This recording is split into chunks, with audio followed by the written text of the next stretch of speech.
Bonsoir à tous, bonsoir à toutes et merci de nous suivre comme chaque lundi.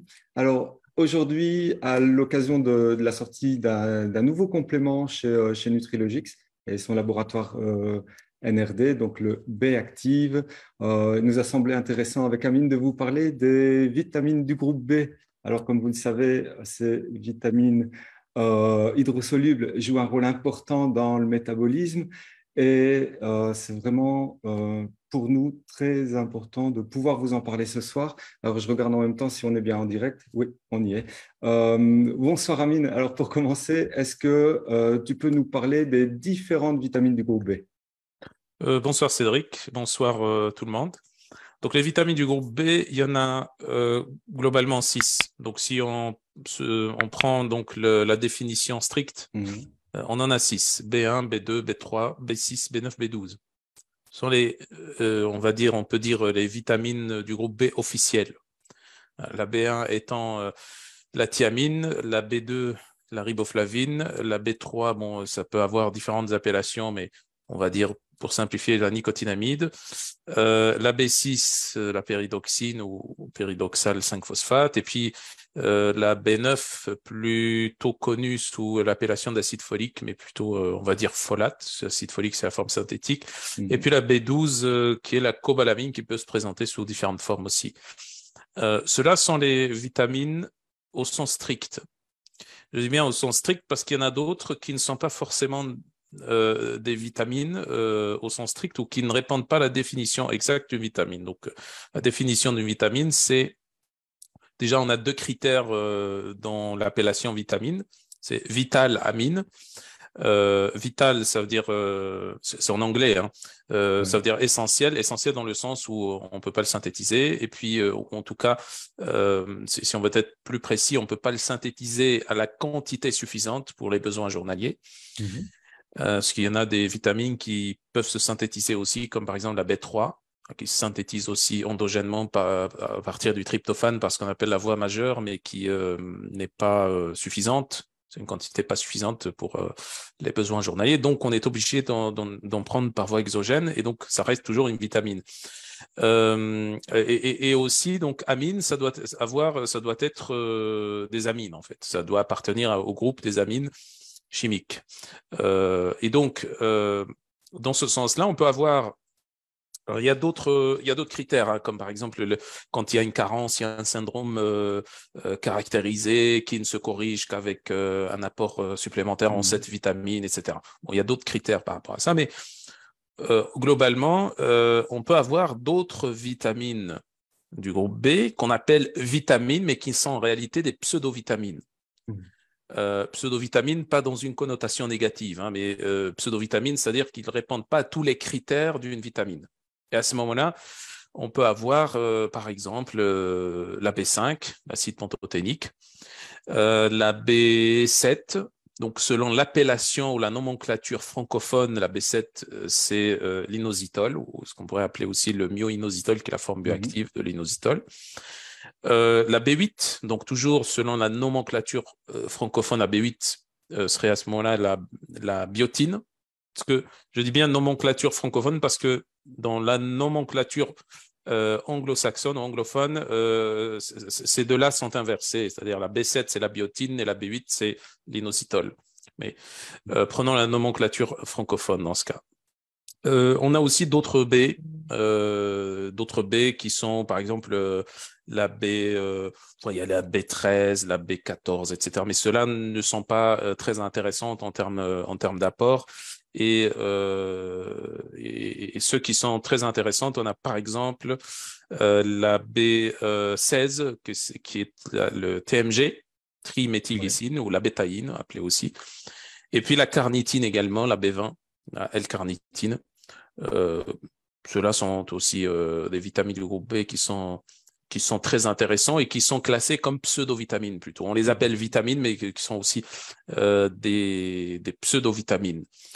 Donc voilà, donc il y en a qui sont des vitamines au sens propre et il y en a qui sont des pseudo-vitamines. Et toutes ces molécules-là fonctionnent ensemble.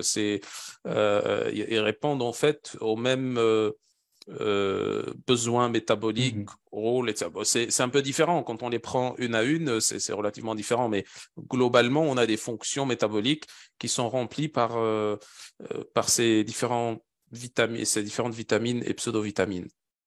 Alors, je rappelle qu'on avait fait une vidéo déjà, enfin, on a fait des vidéos sur le TMG et, Sur la B9 aussi. sur la B9 également et sur la carnitine Ouais. que vous retrouverez soit sur YouTube, soit sur la page Facebook que vous êtes en train de suivre maintenant. Alors, la question, c'est pourquoi est-ce que les vitamines du groupe B, pourquoi est-ce que ça forme un groupe alors que les autres vitamines sont unitaires? Oui, donc la question c'est pourquoi on a un groupe de Mm. vitamine B B, oui, oui. qui en contient plusieurs alors que les autres, il n'y en a qu'une seule ou parfois deux. Mhm. C'est en fait pour comprendre cette situation des vitamines du groupe B, il faut revenir un petit peu à la genèse de tout ça en fait. Donc en début du XXe siècle, 1915 plus précisément, il y a eu deux chercheurs qui ont découvert chez des rats des composés, deux composés principalement, ce qui serait plus tard la vitamine A et la vitamine B1 et B2, parce que au Mhm. départ ils pensaient que c'était une seule molécule. En fait, ils ont dit vitamine B, ils ont appelé ça vitamine B, et ensuite il s'est avéré que c'était plus qu'une seule molécule. Et donc c'est pour ça que après c'est devenu B1, B2, et donc c'était en fait une sorte de composé qui permettait une meilleure croissance des rats Mhm. à cette époque, au début du XXe siècle. Donc c'est ce qu'on avait découvert en gros. Donc le premier composé, on l'avait appelé facteur A, pour ce qui allait devenir plus tard la vitamine A. C'était un composé qui avait des propriétés plutôt liposolubles, et puis un autre composé hypothétique qui a été évalué comme étant un composé hydrosoluble et qui après a été déterminé que c'était pas un seul composé, ça ne pouvait pas être un seul composé, mais probablement deux voire plus. Mhm. Et donc c'était le facteur B au départ, appelé de cette façon, donc facteur B, qui est devenu après vitamine B1 et B2. Ces deux composés, B1 et B2, qui étaient appelés d'ailleurs au départ facteur B1, facteur B2, il s'est avéré qu'ils avaient des propriétés un petit peu différentes. C'est pour ça qu'on a pu les distinguer. C'est que quand on chauffait en fait des préparations qui contenaient ce fameux facteur B, on se rendait compte qu'il y avait une partie qui était relativement rapidement détruite et l'autre partie qui résistait plus à la chaleur, était beaucoup plus stable. Et donc la partie en fait qui était détruite, ça c'était la vitamine B1, ce qui allait devenir après la vitamine B1, la thiamine. La partie qui était plus stable, c'est ce qui allait devenir après la riboflavine ou Ouais. la lactoflavine ou la vitamine B2. Et puis ensuite sont venues successivement des découvertes de différents composants. Et est venue après la vitamine B3 qui fonctionne d'ailleurs au niveau cellulaire en combinaison avec la vitamine B2, surtout au niveau des mitochondries. Donc, c'est venu très rapidement après, la vitamine B3. Et puis ensuite sont venus après aussi d'autres composés, comme par exemple l'adénine, vitamine B4. Mhm. Maintenant, ça n'existe plus et tout le monde a compris que c'était pas une vraie vitamine et que ça ne servait pas à grand-chose de commercialiser ça et d'utiliser ça comme composant nutritionnel. Est venu après la B5, etc., la B6, la B7, la B8, la B9, la B10, le PABA, l'acide para-aminobenzoïque, qui est aussi une pseudo-vitamine du groupe B.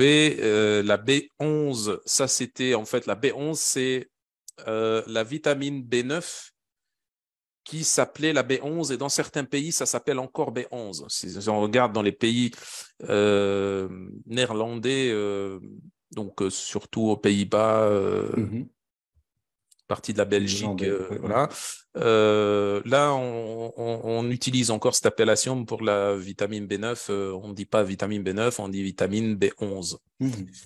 Voilà, il y a la B12 et ainsi de suite. Donc, c'était comme ça, en fait. Il y avait une sorte d'intérêt autour de ces molécules-là qui, au départ, on pensait que c'était une seule molécule et ensuite, on a trouvé que c'était deux et puis un peu plus. Et puis, à un moment donné, donc, tout le monde s'y est mis pour essayer de gratter une place pour sa molécule au niveau du groupe des vitamines B. Et finalement, on s'est rendu compte qu'en fait, ce qui était réellement des vitamines était en nombre de 6. Et puis, d'autres pseudo-vitamines n'étaient pas du tout intéressantes. Certaines étaient toxiques même. Et d'autres pseudo-vitamines du groupe B étaient aussi très intéressantes, telles que ce que j'avais cité avant, donc le TMG, la carnitine, etc. Alors, de fait, puisqu'il y a plusieurs types de vitamine B, je suppose que les rôles sont différents en fonction de la forme. Oui, globalement, si on veut résumer ça, on a des rôles qui sont en rapport avec l'hématopoïèse, production des globules rouges. On a des rôles qui sont en rapport avec l'énergie, le métabolisme des macronutriments en général, anabolisme, catabolisme, soit le catabolisme énergétique, donc protéines, plutôt lipides, glucides, glucose, et protéines, donc métabolisme des protéines et voire anabolisme des protéines aussi. Il y a aussi un rôle très important au niveau du cerveau, au niveau de la neurotransmission et donc tout ce qui va gérer l'humeur, la mémoire, le bien-être mental, psychique, etc. Donc là, il y a plusieurs vitamines du groupe B qui sont impliquées aussi dessus. Il y a tout ce qui est production de nucléotides aussi. Ça est très important. On a notamment la B9 qui intervient dans la production des nucléotides. Nucléotides, c'est-à-dire ce qui forme l'ADN et l'ARN. Et il y a aussi tout ce qui est tout un pan sur l'immunomodulation aussi. Il y a plusieurs rôles métaboliques et plusieurs adaptations métaboliques immunitaires qui sont médiées par les vitamines du groupe B. En gros, toutes les vitamines du groupe B que j'avais citées avant, les 6 vitamines du groupe B, voire certaines pseudo-vitamines du groupe B, interviennent comme des immunomodulateurs. Et donc, si on voudrait, bon, ça c'est le résumé. Après, je ne sais pas si on peut rentrer dans les détails des différentes. Je pense qu'on va parler, de toute façon, je pense qu'on va parler un peu des applications. Oui. Voilà, mais je sais que évidemment des applications, il y en a énormément et je pense qu'on pourrait passer une demi-journée à les expliquer. Donc, de manière résumée, qu'est-ce qu'on peut en dire? Oui, pour les applications, on a notamment donc la première application, c'est les carences. Parce qu'il y a des déficits au niveau de plusieurs vitamines du groupe B. Bon, ça serait bien de prendre non pas uniquement ces vitamines du groupe B qui sont déficitaires, mais aussi un petit peu plus ou moins les autres vitamines du groupe B parce que ça fonctionne ensemble. C'est des cofacteurs en fait, ou des cofacteurs les uns des autres. Et donc il y a des synergies intéressantes là-dessus. Et donc ces carences-là vont produire des problématiques diverses. Donc, les carences peuvent induire un manque d'ATP, un manque de production d'ATP. Donc là, ce qui va intervenir dans la production d'ATP, par exemple, on a la vitamine B1 qui intervient comme cofacteur dans une des enzymes du cycle de Krebs, par exemple. On a la vitamine B12 aussi qui intervient aussi dans le cycle de Krebs. On a aussi la B6 également, cofacteur au niveau du cycle de Krebs, d'une des enzymes du cycle de Krebs. La B2 et la B3, ceux-là sont encore beaucoup plus importantes que les autres dans la production d'énergie parce que sont utilisées à la fois dans la glycolyse, la dégradation du glucose, avant le passage dans la mitochondrie, dans la bêta-oxydation aussi. On utilise surtout la B3 sous sa forme bioactive, donc le fameux NADH, nicotinamide adénine dinucléotide réduit. Et ensuite, il y a aussi dans la mitochondrie une utilisation aussi, une production en fait. On utilise la B3 et la B2. Donc il y a la forme oxydée bioactive de la B3 par exemple NAD+, et puis il y a le FAD, que la forme bioactive oxydée de la B2, qu'on utilise pour produire la forme réduite. Donc en gros, on les utilise pour qu'ils portent des électrons. À partir du cycle de Krebs. Et puis, du cycle de Krebs, ces électrons vont être transportés par ces deux vitamines-là vers la chaîne de transport des électrons, ce qu'on appelle la phosphorylation oxydative, qui est une autre voie qui succède au cycle de Krebs au niveau de la mitochondrie. Et donc, ces vitamines B2, B3 se comportent comme des sortes de composés qui vont stocker des électrons et les transporter d'une voie métabolique vers l'autre.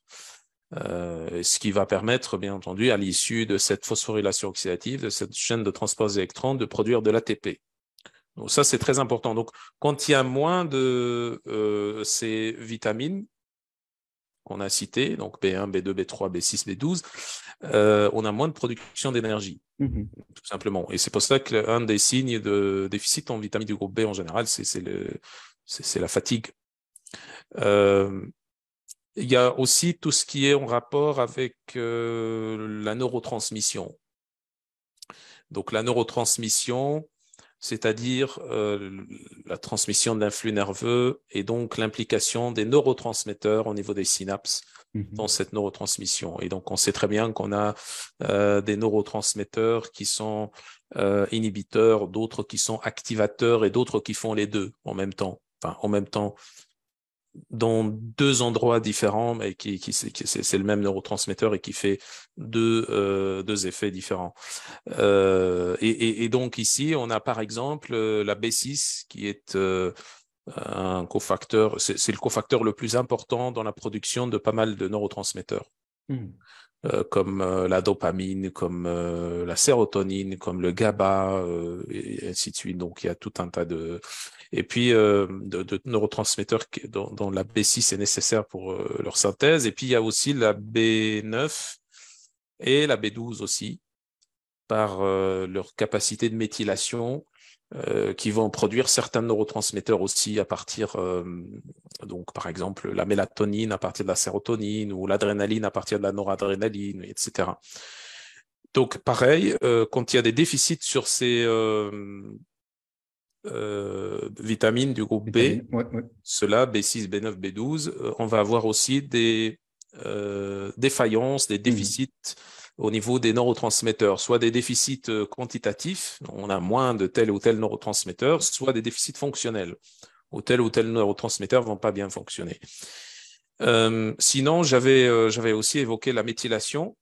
Donc la méthylation n'intervient pas uniquement dans le cas des neurotransmetteurs, ça intervient dans pas mal de choses, y compris, par exemple, les hormones, par exemple, les oestrogènes, par exemple. On a aussi dans la méthylation les adaptations épigénétiques qu'on a avec la méthylation de l'ADN, par exemple. Donc ça aussi, la méthylation des histones, qui sont des protéines qui sont associées avec l'ADN au niveau des chromosomes aussi. Donc ça régule les adaptations épigénétiques, en gros. Et là, on a une application en rapport avec l'anti-âge, la lutte contre le vieillissement. Là, on aurait par exemple la vitamine B2, la vitamine B9, la vitamine B12 et surtout aussi la vitamine B3.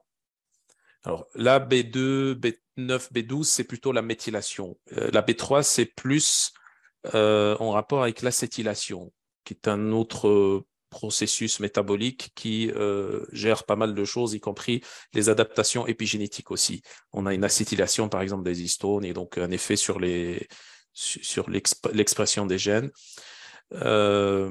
Et donc la B3 permet de désacétyler les histones. C'est un cofacteur notamment des sirtuines, ces enzymes-là qui désacétylent aussi les histones et donc qui produisent des différentiels d'expression au niveau des gènes. Ça, c'est aussi une autre application, donc ces applications anti-âge. Et puis, on pourrait parler aussi de l'anémie. Oui.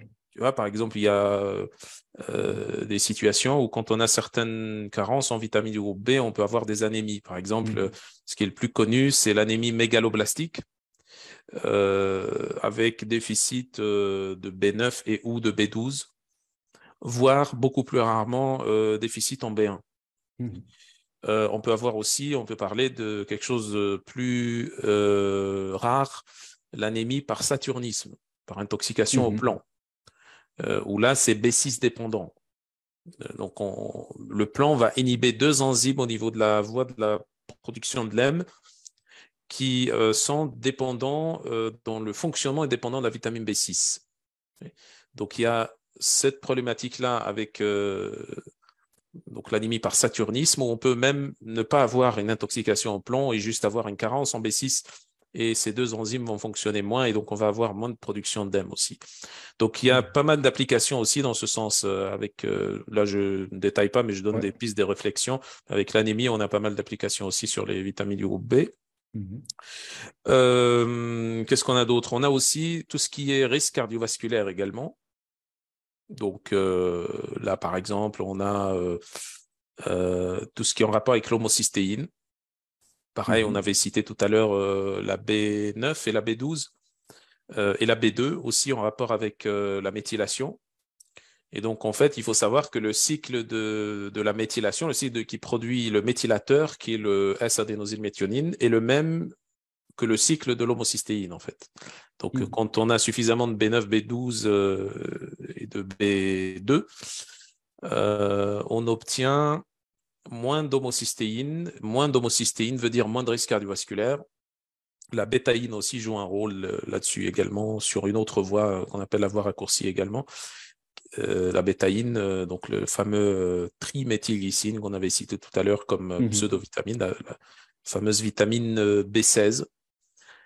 Et puis, sinon, qu'est-ce qu'on a d'autre? Il y a aussi les œstrogènes, les hormones. On peut avoir aussi une action sur les métabolites toxiques des œstrogènes, notamment par la bétaïne aussi et par la vitamine B1, entre autres. En tout cas, sur les vitamines du groupe B, ce sont ceux-là qui agissent le plus.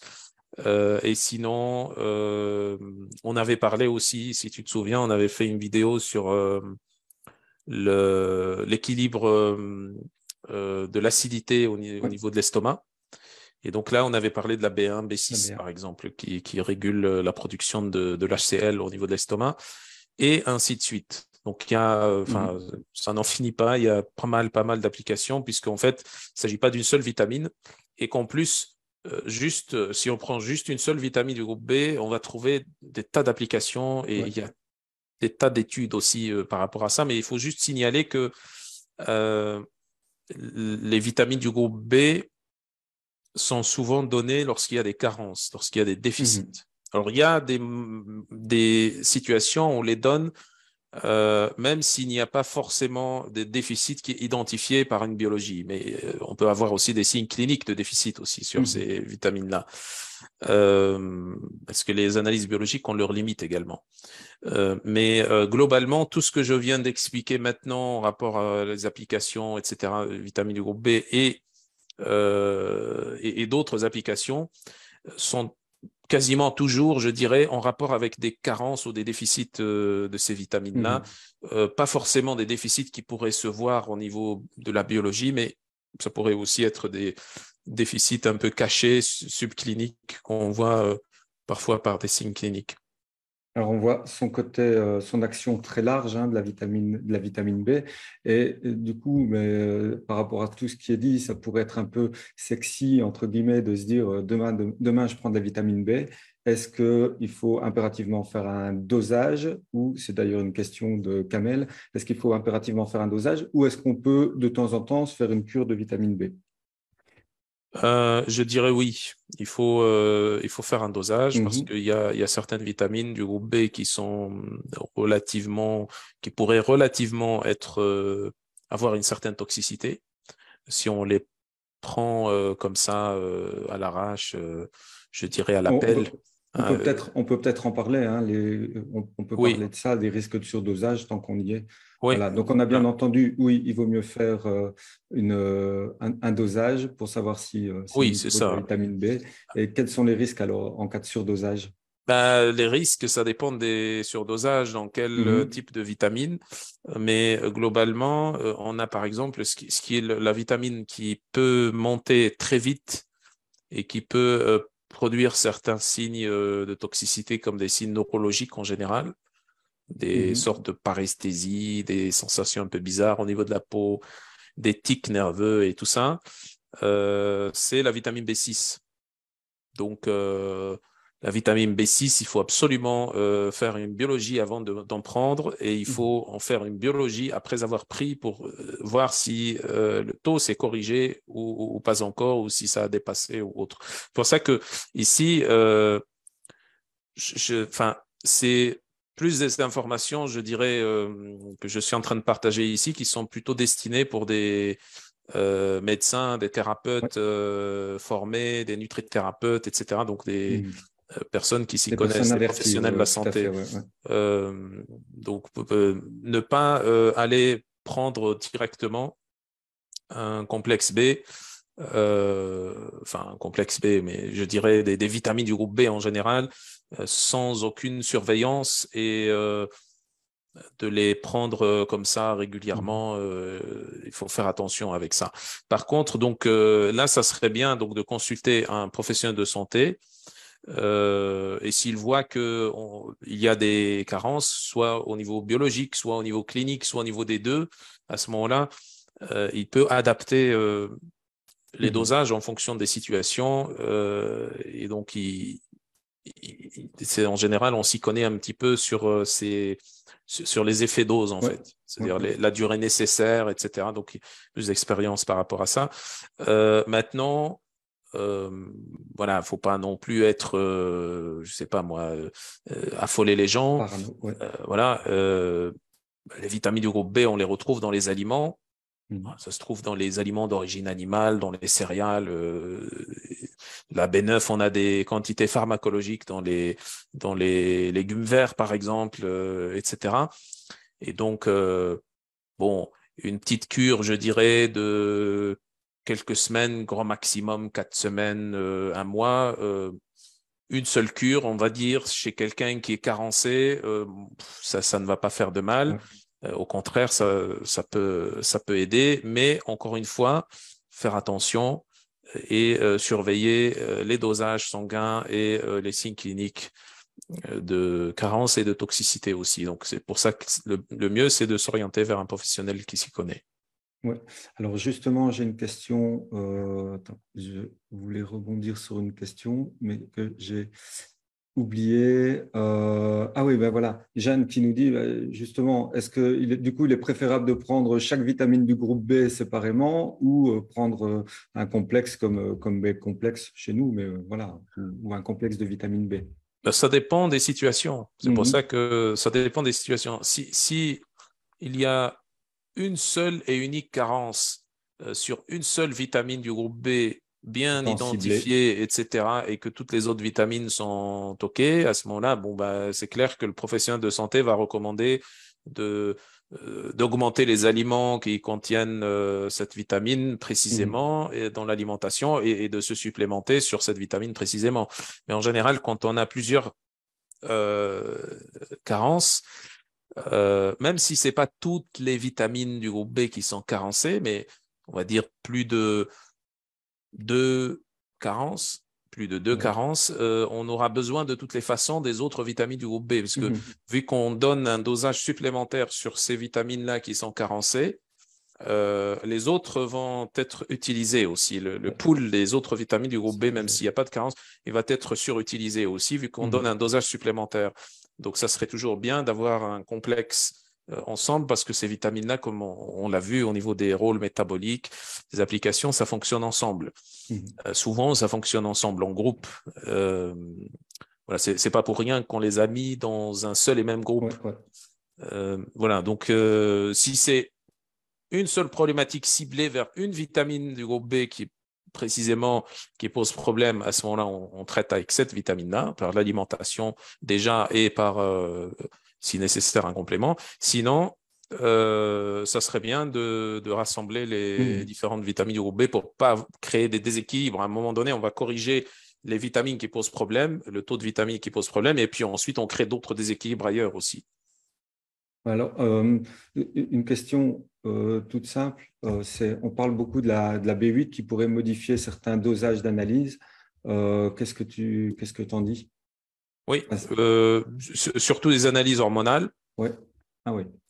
exemple TSH ou d'autres. Mhm. En tout cas, il y a des réactifs qui utilisent la B8, enfin, pas la B8 en tant que telle, mais des dérivés de la B8, de la biotine.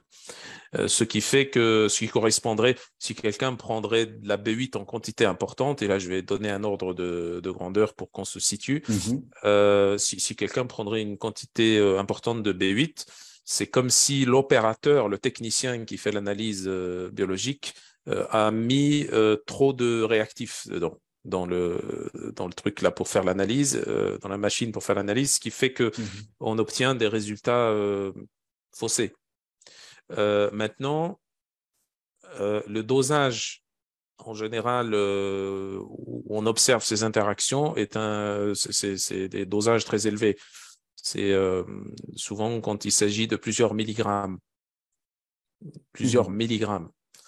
Souvent, on donne moins de 1 milligramme en général par jour Ouais, ouais. de vitamine B8. Et les recommandations, les AJR sont beaucoup plus faibles par rapport à la B8. Donc, et donc, pour ceux qui, parce que je sais qu'il y a des thérapeutes ou Mhm. des médecins qui recommandent des doses élevées de B8. À ce moment-là, il faut faire attention sur quand on veut faire des analyses hormonales, ça peut fausser les résultats. Ça, c'est vrai.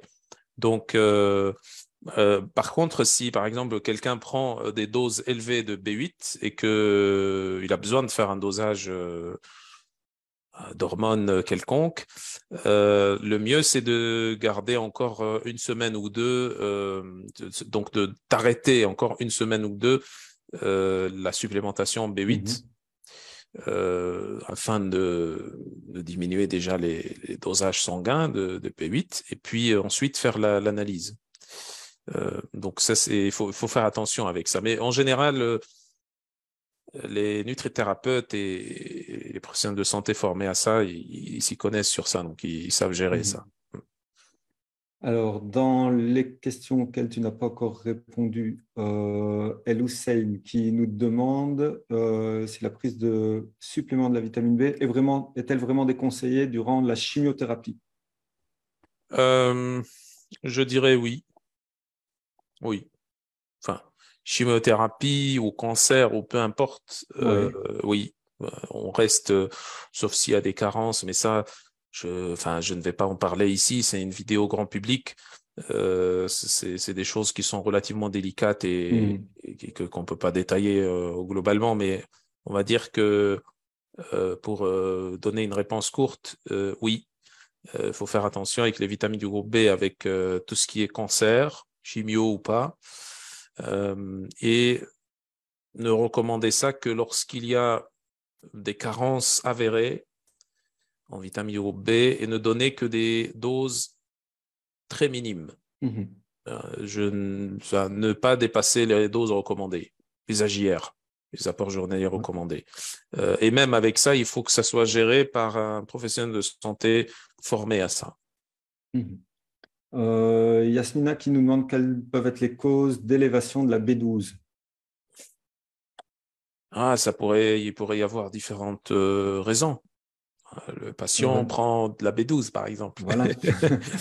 Voilà. Ou, ou, oui, non, mais je vois un petit peu Le- je connais le contexte un petit peu Ok, de cette de question. Yasmina. Oui, enfin, il y a normalement, il y a enfin, il y a une polémique là-dessus, hein, Mhm. surtout entre végétaliens, non végétaliens, etc. La B12, on la synthétise ou pas, etc. Il y a eu une polémique et ça continue encore. Et donc, en gros, on sait très bien que nous, on peut pas synthétiser, nos propres cellules ne peuvent pas synthétiser de la B12. Et donc, par contre, il y a certaines bactéries du microbiote qui peuvent synthétiser de la B12. Sauf que, manque de bol, ces bactéries-là se trouvent dans le côlon et non pas dans l'intestin grêle où se fait l'absorption en fait de ces vitamines. Donc, c'est de la B12 qui est synthétisée et qui va servir juste pour ce microbiote au niveau du côlon et ensuite être éliminé au niveau des matières fécales. Maintenant, il y a des situations où les bactéries du côlon remontent vers le grêle. Et ça, c'est dans les troubles du complexe moteur. Donc, le complexe moteur, c'est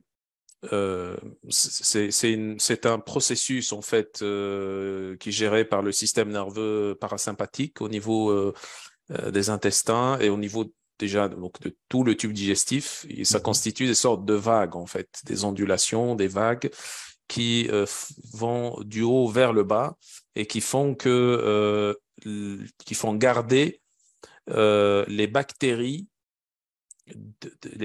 de chaque segment à l'endroit où elles se trouvent. Parce que les bactéries, quand elles prolifèrent, elles ont tendance à aller dans tous les sens. Ouais. Et en l'occurrence, puisque dans le côlon, par exemple, on a beaucoup plus de bactéries, on a à peu près 9-10 fois plus de bactéries qu'au niveau de l'intestin grêle.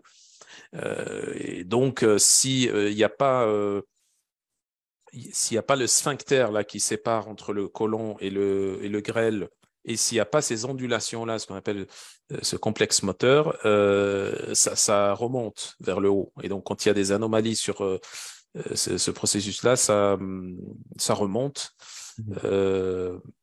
Il y a d'autres situations où ça peut remonter aussi, des cas de dysbiose grave, etc. Donc, ça peut aussi remonter. Et donc, quand ça remonte vers le grêle, ça continue toujours à produire de la B12 et on trouve cette B12 dans le sang aussi. Ça, c'est une des situations qui peut expliquer mis à part le fait que le patient prend de la B12 en cachette, n'est-ce pas?